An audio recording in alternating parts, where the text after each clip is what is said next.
ناظرین، آج کی اس ویڈیو میں آج ایک بہت ہی قیمتی نسخہ آج آپ کی خدمت میں پیش کرنے جا رہا ہوں۔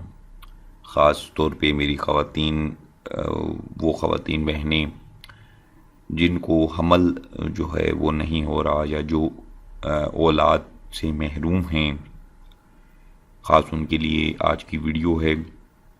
ان کے لیے نسخہ بتاؤں گا جس کے استعمال سے انشاءاللہ حمل جو ہے وہ ٹھہرے گا۔ لیکن اگر یہ نسخہ اس وقت آپ استعمال کریں گی، یا وہ خواتین استعمال کریں جن کو رحم کا مسئلہ ہے، رحم کی کمزوری ہے، حمل نہیں ہوتا، جو ہے رحم کی کمزوری کی وجہ سے حمل ہوتا ہے لیکن پھر بعد میں بچہ جو ہے وہ گر جاتا ہے رحم کی کمزوری کی وجہ سے، تو ان کے لیے آج کا اس ویڈیو میں جو نسخہ بتانے جا رہا ہوں صرف دو چیزیں ہیں، اور دونوں ہی نہایت آسانی کے ساتھ آپ کسی بھی جگہ پہ موجود ہیں، آپ کو بآسانی یہ دو چیزیں مل جائیں گی۔ آپ انہیں لے کر تیار کر کے جو مقدار خوراک اور جو طریقہ خوراک بتاؤں گا اس طریقے پہ عمل پیرا ہو جائیں تو انشاءاللہ چند ہی روز کے استعمال سے حمل نرینہ جو ہے وہ ٹھہر جائے گا، اور انشاءاللہ اللہ پاک اولاد سے نوازے گا۔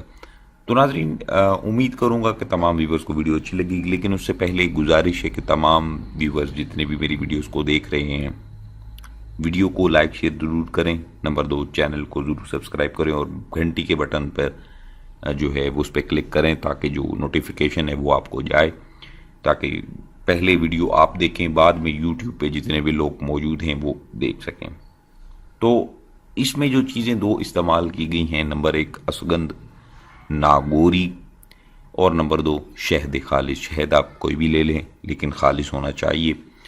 تو یہ دو چیزیں ہیں، دونوں ہی چیزیں آپ کو ہر جگہ مل جائیں گی۔ آپ اگر بیرون ملک میں ہیں، یورپ میں ہیں، امریکہ میں ہیں، تو اشگند کا جو انگلش کا نام ہے وہ بھی آپ کو بتا دوں گا، اس کی تصویر بھی آپ کو دکھا رہا ہوں، آپ دیکھ لیں۔ اوریجنل اچھی خالص اشگند لیتے وقت ایک چیز کا بہت خاص خیال رکھیے گا، اس کی عمر صرف 2 سال تک ہوتی ہے۔ 2 سال بعد یہ خراب ختم ہو جاتی، اس کا کوئی اثر نہیں رہتا۔ تو کوشش کیجیے گا کہ تازی اشگند ہو، اس کو لیں آپ، جس میں اشگند صاف ستھری ہونی چاہیے، خالص ہونی چاہیے۔ اس میں کوئی جس طرح لکڑ کو دیمک لگ جائے اور اندر سے وہ پھوکھلی ہو جاتی ہے ویسی نہیں ہونی چاہیے، اس میں سوراخ نہیں ہونے چاہیے۔ تو اس طرح کے اشگند ناگوری جو جڑ ہے یہ آپ نے لینی ہے۔ اکثر قبرستانوں میں، مقبروں میں یہ پودا پایا جاتا ہے، اور بہت ساری جڑیں جو ہیں اس کی عام مل جاتی ہیں۔ تو اگر آپ کو نہیں مل رہی، آپ پنسار سے لینا چاہتے ہیں، تو جو احتیاطی چیزیں میں نے بتائیں، اس میں سوراخ نہیں ہونا چاہیے، اس کو کہیں کہ تازی ہونی چاہیے، وزنی ہوگی، تو وہ آپ نے لے لینی ہے 100 گرام کے وزن میں۔ 100 گرام کے وزن میں اشگند ناگوری، اور 100 گرام کے وزن میں شہد خالص۔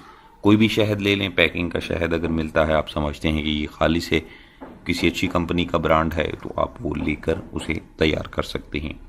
دو چیزیں ہو گئیں۔ 100 گرام کے وزن میں آپ نے اشگند ناگوری کو گرینڈر میں ڈال کر اس کا اچھی طریقے سے صفوف، باریک سرما مانند صفوف تیار کر لیں۔ پھر اس کو شہد خالص میں 100 گرام شہد خالص ہو اس میں شامل کر کے آپ معجون کی شکل اسے دے کر اپنے پاس محفوظ رکھ لیں۔ خشک اور جو نارمل درجہ حرارت پہ اس چیز کو رکھیں، کوشش کریں کانچ کی برتن میں اس معجون کو محفوظ رکھیں۔ پھر آپ نے مقدار خوراک جو ہے وہ کتنی لینی ہے، کس طرح سے اور کس کے ساتھ لینی ہے۔ آپ نے جو خوراک ہے، آدھا ٹیبل سپون جو ہے، آدھی چمچ صبح خالی پیٹ آپ کھائیں، اوپر سے دودھ پی لیں، دودھ کے ساتھ آپ نے اس کو استعمال کرنا ہے۔ اور اسی طرح آدھی چمچ جو ہے آپ نے رات کو سونے سے قبل آپ نے استعمال کرنی ہے۔ تو یہ ایک دن میں 2 خوراکیں آپ کی ہو جائیں گی۔ تو یہ کم از بیش آپ کا جو رحم کی کمزوری ہے اس کی وجہ سے اگر حمل نہیں ہوتا تو انشاءاللہ 40 روز اگر آپ استعمال کریں، اور اس کے بعد جب مباشرت ہوگی تو انشاءاللہ حمل مضبوط ہوگا، آپ کا حمل گرے گا نہیں، بچہ جو ہے وہ گرے گا نہیں، حمل ٹھہرے گا اندر۔ کیونکہ یہ نسخہ میں نے بنایا ہی اسی وجہ سے کہ رحم کی کمزوری کو مضبوط کیا جائے، اس کی کمزوری کو دور کر کے جو حمل نہیں ٹھہرتا اس کو حمل کو ٹھہرایا جائے. تو انشاءاللہ 40 روز استعمال کریں گی تو حمل ٹھہر جائے گا. تو ناظرین یہ تھی آج کی ویڈیو، آج کا ٹوٹکا نسخہ جو آج آپ کی خدمت میں پیش کیا. امید کروں گا تمام ویڈیوز کو اچھا لگا ہوگا. جن بہنوں بھائیوں کو اچھا لگا ویڈیو کو لائک شیئر ضرور کیجیے گا، دعاؤں میں ضرور یاد رکھیے گا. مجھے دیجیے اجازت. اللہ حافظ.